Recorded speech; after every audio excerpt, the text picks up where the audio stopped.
Madam Radhika గారు మీరు చెప్పండి. ఈ జనరేషన్లో చిన్నపిల్లల దగ్గర నుంచి ఒక వయసు వచ్చేంత వరకు కూడా 90స్లో కష్టపడి సంపాదించాలి అనేటటువంటి ఒక ఆలోచనతో తల్లిదండ్రులు పెంచేవారు. ఇప్పుడు ఏది అడిగినా సరే ఏడుస్తున్నారనో, మారం చేస్తున్నారనో, బెదిరిస్తున్నారనో ఇచ్చేస్తూ ఉన్నారు. ఒక సెల్ఫీ అంటే డిపెండెంట్ పర్సన్స్ లాగా అయిపోతున్నారు. పిల్లలు మెంటల్లీ ఎలా పెరగాలి, పేరెంట్స్ ఎలాంటి జాగ్రత్తలు తీసుకోవాలి, మీరేం చెప్తారు యాజ్ ఎ సైకాలజిస్ట్?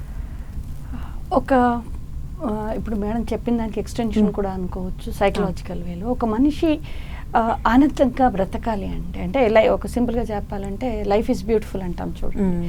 అలా ఒక మనిషి యొక్క వెల్ బీయింగ్ని సైకలాజికల్ పాయింట్ ఆఫ్ వ్యూ మాట్లాడితే 5 పిల్లర్స్ లో చూస్తామమ్మా.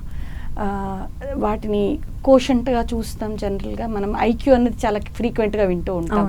సో ఇంటలెక్చువల్ కోషంట్, అలాగే మొత్తం 5 కోషంట్స్తో చూస్తాము. 1 పీక్యూ ఇప్పుడు దాకా మేడం గారు చెప్పారు. ఫిజికల్ కోషంట్ అంటే ఫిజికల్ ఆరోగ్యాన్ని ఎలా చేసుకోవాలి. రెండవది ఐక్యూ, ఇంటలెక్చువల్ కోషంట్ అంటే మనిషి యొక్క తెలివితేటలు, వాళ్ళు ఏదైనా ఒక సమస్య వచ్చినప్పుడు ఎలా అనలైజ్ చేస్తున్నారు, ఎలా చూస్తున్నారు, ఇది ఐక్యూ. అన్నిటికన్నా ముఖ్యమైన 3 ఏంటంటే EQ, emotional quotient, SQ, spiritual quotient. అన్నిటికన్నా ఇంకా ముఖ్యమైనది ఏక్యూ, అడ్వర్సిటీ కోషంట్. ఈ 5 ఒక మనిషికి, ఆడవాళ్ళనే కాదు మగవాళ్ళని కాదు, మనం ఉమెన్స్ డే సందర్భంగా మాట్లాడుకుంటున్నాం కాబట్టి ఈ 5 పిల్లర్స్ని చిన్నప్పటి నుంచే ఒక పేరెంటల్, అందుకే ఇవాళ రేపు పేరెంటింగ్ ఈజ్ ఏ ఆర్ట్ అంటున్నాము. సో ఈ 5 క్యూస్ని కూడా ఎలా మనం పిల్లల్లో ఐక్యూ ఎలా పెంపొందిస్తాము, పుట్టుకతో వస్తుంది కదా అనొచ్చు. ఐక్యూని కూడా నిజం చెప్పాలంటే వాళ్ళకు ఆ ఎక్స్ప్లోరింగ్ ఎన్విరాన్మెంట్ ఇస్తూ కూడా కొంతవరకు మనం దాన్ని పుషప్ చేయొచ్చు. సో ఈ 5 కోషంట్స్ని ఎంత లెవెల్లో వాళ్ళకి పెంచితే అంత 100% ఒక ఆనందకరమైన, ఒక హెల్దీ అంటే సైకలాజికల్లీ హెల్దీ లైఫ్ అనేది వాళ్ళు డెవలప్ చేసుకోగలుగుతారు. ఇవాళ ముఖ్యంగా చెప్పాలంటే మనం చూస్తూ ఉన్నాం, చిన్న చిన్న పిల్లలు సూసైడ్స్ వర్జ దాకా వెళ్తున్నారు, సూసైడ్స్ చేసుకుంటున్నారు. ఆర్ ఇప్పుడు మేడం గారు చెప్పినట్టుగా డైవోర్స్లు అనండి, ఏవి చూడండి. ఆడపిల్లల్లో చదువు విషయంలో చాలా ఎంకరేజ్ చేస్తున్నాం మనం. ఆడపిల్లలను అసలు ఈవెన్ విలేజెస్లలో కూడా ఖచ్చితంగా చదివిస్తున్నారు. పిల్లలకి సమాన ఫైనాన్షియల్ స్ట్రెంగ్త్కి కావాల్సిన ఎబిలిటీస్ చాలా వరకు ఇస్తూ ఉన్నాం. ఫిజికల్ హెల్త్ విషయాల్లో కూడా ఇవాళ రేపు థ్యాంక్స్ టు మీడియా, పేపర్ వాళ్ళు చదివి కావచ్చు, టీవీలలో చూసి కావచ్చు, చాలామంది దే ఆర్ గెటింగ్ అవేర్నెస్ వాళ్ళ ఫిజికల్ హెల్త్ని ఎలా ఇంప్రూవ్ చేసుకోవాలని. కానీ అన్ఫార్చునేట్లీ ఈ ఎమోషనల్ కోషంట్ కానీ అడ్వర్సిటీ, ఒక మనిషికి దురదృష్టవశాత్తు ఛాలెంజెస్ ఎప్పటికప్పుడు పెరుగుతూ ఉన్నాయి, సమస్యలు పెరుగుతూ ఉన్నాయి.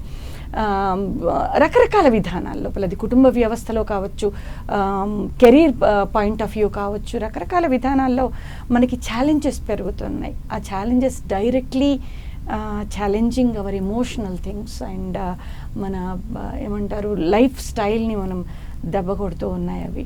సో అలాంటి స్థితిలో ఎలా దాన్ని ఫేస్ చేయాలి, ఎలా తీసుకోవాలి, దాన్ని అడ్వర్సిటీ కోషంట్ అంటాం. ఆ స్ట్రెంగ్త్స్ పెంచడాలలో ఎక్కడో మనం కొంచెం వెనకబడుతూ ఉన్నాం. ముఖ్యంగా ఎందుకు ఇవి కుటుంబ వ్యవస్థల్లోంచి మొదలవుతాయి. తర్వాత దురదృష్టవశాత్తు ఈవెన్ అకాడమిక్ కూడా, మా చిన్నప్పుడు నాకు ఇప్పటికీ గుర్తు, సో మెనీ మోరల్ స్టోరీస్ ఇవి చెప్పేవాళ్ళు స్కూళ్ళల్లో. అసలు ఇవాళ దానికంటూ ఒక స్పేస్ ఇంట్లో లేదు. ఇంట్లో జాయింట్ ఫ్యామిలీ సిస్టమ్ లేదు. నానమ్మల అమ్మమ్మలు కూర్చుని కథలు చెప్పడాలు, రామాయణ భాగవతాలు చెప్పడాలు, శివ చక్రవర్తి నాకు ఇప్పటికీ గుర్తు. మా నాన్నగారు చిన్నప్పుడు పడుకునేటప్పుడు ఆయన చేతి మీద పడుకుని విన్న శివ చక్రవర్తి స్టోరీ ఇప్పటికీ నాకు గుర్తుంది. బట్ అలా చెప్పడానికి ఎవరు లేరు. నా పిల్లలకి నేను చెప్పుకోవడానికి మనవరాలకి లేదు. వాళ్ళు ఎక్కడో జర్మనీలో, నేను ఎక్కడో ఇండియాలో.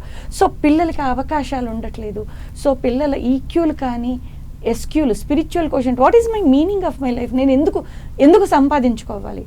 నా 4 ఏళ్ల మనవాడు కూడా నేను బాగా చదువుకోవాలి, సో దట్ నేను బాగా సంపాదించుకోవాలి. ఎందుకు సంపాదించుకోవాలి, సంపాదించుకుంటే ఎలా ఆనందం దొరుకుతుంది అన్న కాన్సెప్ట్ వాళ్ళకి ఎక్కడో మనం ఇవ్వడంలో మిస్ అవుతున్నాం, వాళ్ళు అంటే గ్రాస్ప్ చేయడంలో మిస్ అవుతూ ఉన్నాం.